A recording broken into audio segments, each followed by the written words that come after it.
¿Qué tal, amigos? Estoy mirando a Marte. Interesantísimo.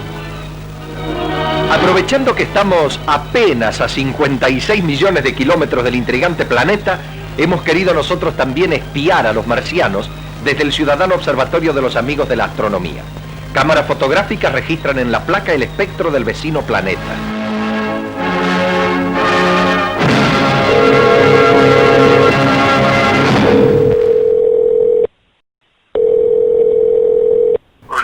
Hola, sí, Jorge.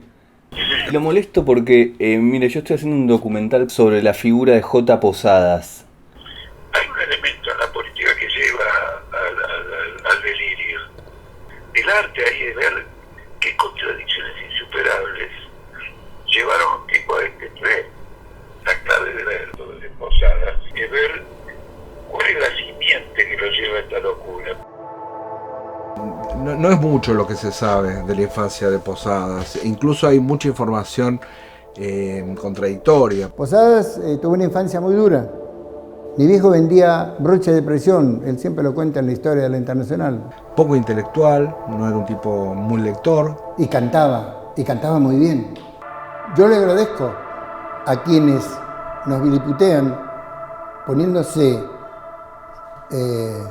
tontamente, para decir un término amable, cuando la ciencia demuestra que tenía razón. No creo que tuviera razón en nada de lo que decía, pero qué buena persona que era.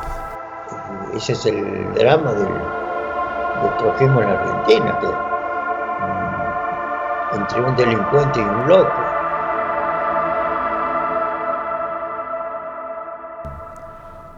J. Posadas, y no era ni Juan ni José, era J. Posadas, su nombre de guerra político, nació acá en Argentina.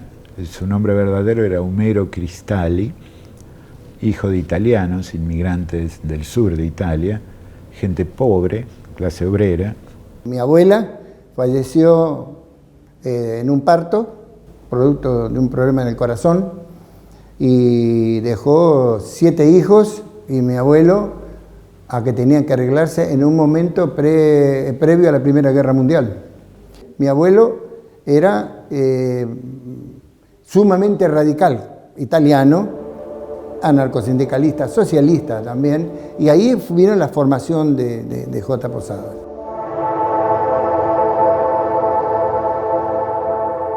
Terminó siendo obrero del calzado, muy influido por el papá. De hecho, tanto el oficio que desarrolla Homero como la carrera política que él comienza están completamente alineadas con los intereses del padre. También fue jugador de fútbol, Estudiantes de La Plata, ¿no? Sí jugó en Argentino Junior, que fue donde se inició como Maradona, en Argentino Junior, en la vieja cancha de Argentino Junior. Después de ahí pasó a San Lorenzo, que era del barrio, él vivía por la zona de Boedo. De ahí pasó a Estudiantes, donde ahí se jugó un periodo mucho más largo, y terminó la carrera en Independiente, jugando con De la Mata, con Arico, no sé, él hablaba mucho de todos esos jugadores históricos de Independiente, pero él tenía un problema justamente de debilidad en los huesos, producto de su infancia muy dura que tuvo, y justamente fue en Independiente donde los médicos le dijeron que él podía sufrir serios problemas. Tenía 26, 27, 28 años. Cuando todavía el fútbol no estaba profesionalizado en la época amateur, probablemente esa es la razón por la cual no está demasiado claro si jugó para Argentinos Juniors o si jugó para Estudiantes de La Plata, porque hay como una discusión medio... por ahí hasta no era ninguno de los dos equipos o los dos, nunca se va a terminar de definir. En los años 30 llegó a organizar un sindicato en Córdoba. El primero era obrero metalúrgico y después ingresó en el gremio del calzado. Como dirigente sindical del gremio del calzado, se fue a Córdoba a apoyar una huelga que había, la primera huelga de obreras del calzado que dirigió mi madre. Desde bastante joven se dedicó a la política. Él a los 40 ya es el representante de la Cuarta Internacional en América Latina, es un tipo que le puso pilas a eso. Pero Posadas se eleva dentro del Partido Socialista Obrero de aquella época como un dirigente, un cuadro, que polemizaba con Palacios, polemizaba con todos los capistotes de esa etapa, y ahí es donde él organiza el movimiento trotskista a partir del año 38-39, y después de ahí nace lo que sería el Grupo Cuarta Internacional y el POR. Llegamos a tener el mejor momento, después de la caída de Perón, del golpe del 55, tendríamos en todo el país no más de 300. Hubo un momento en que prácticamente el trotskismo era el posadismo, y hubo algunos países donde el único trotskismo fue el trotskismo posadista. Nosotros teníamos partido en México, Colombia, Perú, Chile, Uruguay y Brasil, en América Latina, secciones funcionando. Algunas secciones siguen funcionando. La influencia de su Cuarta Internacional y de él como organizador en los mineros bolivianos, en ciertos sectores de pequeños agricultores y campesinos de Brasil y en Cuba. Es más, Guevara tenía funcionamiento y un contacto con nosotros, con Posadas directamente. Su masajista, que era el compañero de Alberto Ferrara, capitán del ejército, cuando él tenía los ataques más serios de asma, le hacía los masajes y todo eso. Mientras hacía eso, el Che leía Voz Proletaria.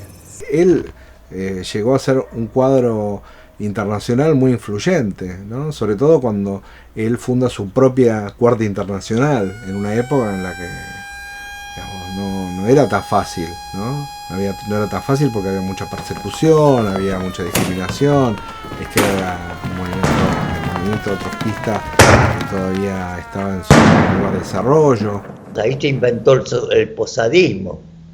Posadas empezó a hablar de posadismo y tuvo apoyo. Voz Proletaria tenía una hoz y un martillo integrada en la O y decía Cuarta Internacional Posadas. Y eso reforzó el carácter de secta y el verticalismo de Posadas. Sabido es que nuestro universo, desde sus misteriosas lejanías, emite voces. Es un clamor indescifrable, incesante, que llega débilmente a la Tierra. ¿Cabe la posibilidad de que, súbitamente, captemos un mensaje producido por una inteligencia extraterrestre?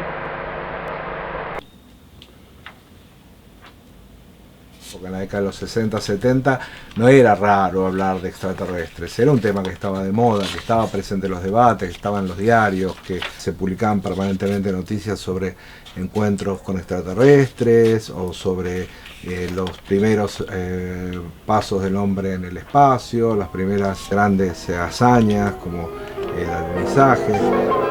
Vivimos sin duda la era espacial y esta realidad se proyecta en todas las áreas. Entendiéndolo así, el escultor Gyula Kosice propugna la ciudad hidroespacial sobre la base de una arquitectura condicionada para estar suspendida indefinidamente en el espacio.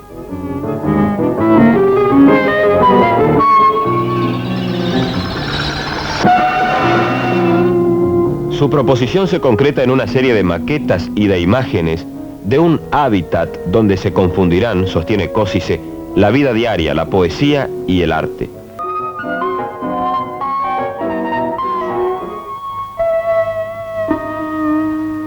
Está esa conferencia Posadas en donde habla directamente de la existencia de platillos voladores, de su relación con el momento crítico planetario, el desarrollo de armas nucleares. Era esa la época también de la crisis de los misiles en Cuba. Todos conocemos la cosa más famosa de estas tesis. Nosotros estamos en un planeta de una estrella chiquitita, en una galaxia chica. Hay millones de otras galaxias mucho más importantes, millones de estrellas mucho más grandes, miles de millones de planetas probablemente más importantes que esto. Y dado que hay muchísimos que son mucho más viejos, tiene que haber habido ahí en ellos una civilización que se ha desarrollado más. Si los extraterrestres tienen una tecnología más avanzada que la nuestra, es porque tienen una civilización más avanzada que la nuestra. Y si ese es el caso, necesariamente tienen que ser socialistas. Si llegaron los extraterrestres a la Tierra es porque su sistema económico o político estaba basado en los principios del socialismo trotskista, probablemente. Porque la única civilización más avanzada que la nuestra es el comunismo. Y si es comunista tiene que tener medios de comunicación o interés, y por lo tanto deben estar interesados también en tomar contacto con otros. Lo que dijo él fue que sí, en el desarrollo de civilizaciones en la galaxia, en el cosmos, se habían desarrollado, habían podido llegar acá, seguramente tenían que tener una forma social en la cual no existieran los problemas que existen en esta sociedad actual, que es la sociedad capitalista, que es la que impide el desarrollo de la ciencia. Entonces decía, el miedo al extraterrestre es capitalista. Los socialistas no tienen nada que temer de una visita de seres que vienen de una civilización socialista.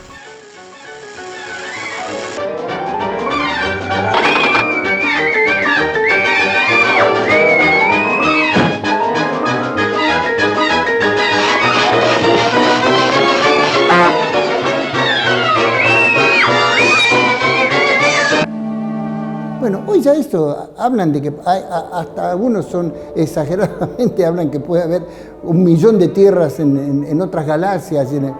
Bueno, pero a veces vos lo decías hace como desarrollo del pensamiento científico, hace 60 años te decían que estabas loco. Hoy no, es muy posible que pueda desenvolverse. Era un silogismo que tenía una base lógica. Los locos no carecen de lógica, tienen lógica, solo que una lógica que en ciertos momentos es aberrante. Hay momentos en que esta idea los lleva a todos a decir cualquier cosa, como analizar las necesidades materiales y la acumulación de capital en sociedades extraplanetarias, se van a cualquier parte. Era un cocoliche, era una mezcla de intereses los que tenía Posadas, muy diversos. Algunos de ellos estaban orientadas a sus ideas, sus obsesiones respecto de algunas cuestiones sobre la tecnología que le llamaban la atención de la Unión Soviética y que él exageraba. Hay otro suelto donde él habla de que los rusos tienen el proyecto de tener un bebé en el espacio. En realidad es una charla que él da sobre el niño proletario en el espacio. ¿Qué base documental hay en eso? Ninguna absoluta. Con lo que tal vez alguien lo dijo y tal vez él lo leyó en algún diario, pero lo interesante es que él lo toma y empieza a hablar de la creación de vida, de cómo el Estado obrero es el que se le ocurre este tipo de cosas.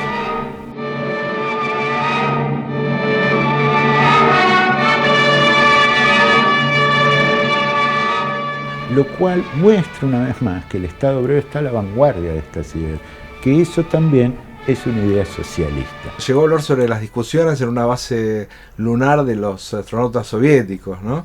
Que, como sabemos, nunca llegaron a la Luna, o sea que su conocimiento sobre la tecnología era bastante dudoso, pero bueno, él en general tenía conocimientos dudosos sobre una infinidad de temas. Yo me acuerdo de esto en los años 70, yo era un pibe, pero nadie decía voz proletaria, le decíamos voz planetaria, porque el chiste era que eran los troscos extraterrestres. Algunos de la pseudoizquierda, vinieron los de los platos voladores. No nos molesta para nada, compañero, esto, para nada, en absoluto. Al contrario, polemizamos, y polemizamos con los científicos del lado nuestro, que afirman lo mismo que decía Posadas. Posadas no era un científico en el sentido literario del estudio, del desarrollo de la materia, etc. Pero sí en cuanto al pensamiento de la liberación del ser humano. Y entonces llegaba a esa conclusión por la lógica del desarrollo de la vida. El gran aversivo, el gran rechazo que generaba posadismo era esta relación marciana, ¿no? Es un estigma que le costó muchísimo sacarse de encima y la razón por la cual durante muchos años no quisieron hablar de esto. Asume una posición de teórico y de organizador que estaba muy por arriba de sus fuerzas, de sus capacidades, y sin control ninguno. Es bastante evidente que el grupo de Posadas era muy singular, era un grupo en donde había que seguir unas normas bastante estrictas, que eran un poco los caprichos de Posadas.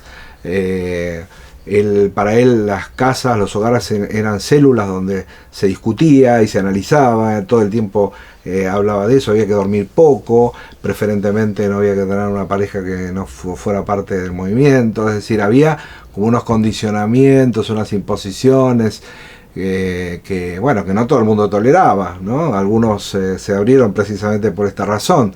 La involución fue rápida, porque los acontecimientos eran muy importantes, y empezó a decir barbaridades para todos lados. Yo empecé a oponerme, pero mal, tarde y poco. Lo cierto es que se fue transformando en un grupo cada vez más pequeño, probablemente a causa de esta manera que tuvo el grupo de encerrarse en sí mismo. Posadas se exilia en Italia, un hombre grande, imagínate, ya tiene 60 y pico de años, y se va con un grupo de seguidores, y ahí muere en el 81. El punto es que el fanatismo, esos sesgos que uno alimenta con visiones parciales sobre cómo funciona el mundo, lleva a generar ideas medio descabelladas, ¿no? Pero no es privativo de la izquierda. Cuando era intendente de Loma de Zamora, Duhalde leía Posadas. También lo leía Néstor Kirchner, como me lo dijo él, y por ahí tengo una foto con él, que está con el periódico en la mano. O sea, nosotros no somos, el posadismo no es una cuestión improvisada, y esto es importante que se tomen en cuenta. Él hizo una carrera dentro de la izquierda trotskista muy importante, nada reconocida, desgraciadamente, porque terminó siendo una figura tristemente célebre, ¿no? Siempre está hablando muy bien de los demás, en los textos aparecen constantes referencias, y ustedes queridos camaradas, ustedes muchachos que tanto hacen, siempre hay una cosa muy, muy accesible. Las fotos, que hay muy pocas fotos de Posadas y de, ya es un hombre grande, aparece una persona muy excéntrica, aparece un pintor, un poeta, una cosa así, pelo largo, una expresión muy vivaz y muy simpática. Es un tipo que uno le invitaría a comer una asada en casa, sería divertido sentarse a conversar, una persona que hacía cosas originales, que hacía chistes, cosa muy llamativa incluso dentro del mundo del trotskismo, que es más bien amargo y serio. Éramos gardelianos, era muy gardeliano. Yo también lo soy. Pero acá te quería mostrar que una de las intervenciones termina así: debemos aprender a cantar bien. O sea que lo tomamos como parte de la construcción del militante revolucionario, no como un tema simplemente del bel canto. Y entonces mi recuerdo como hijo y como compañero y camarada de él es eso. Yo lo vi en el 79 y fallece unos 12 meses, un año y medio después. De que había que apuntalar, que había que asegurar la continuidad de las ideas. Como decía él, la vida sin la lucha por el socialismo no tiene sentido. Fue una década de una pulsión de muerte en este país muy fuerte, donde prácticamente todos los grupos políticos de izquierda y de derecha estaban completamente concentrados en temas de guerra, y muy poco después se empieza a hacer política con muertos arriba de la mesa.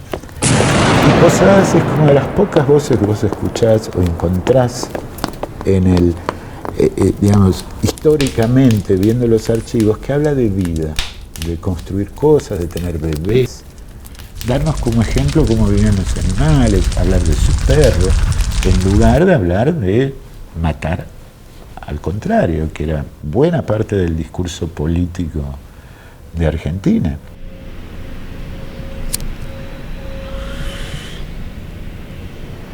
O sea, es muy humano.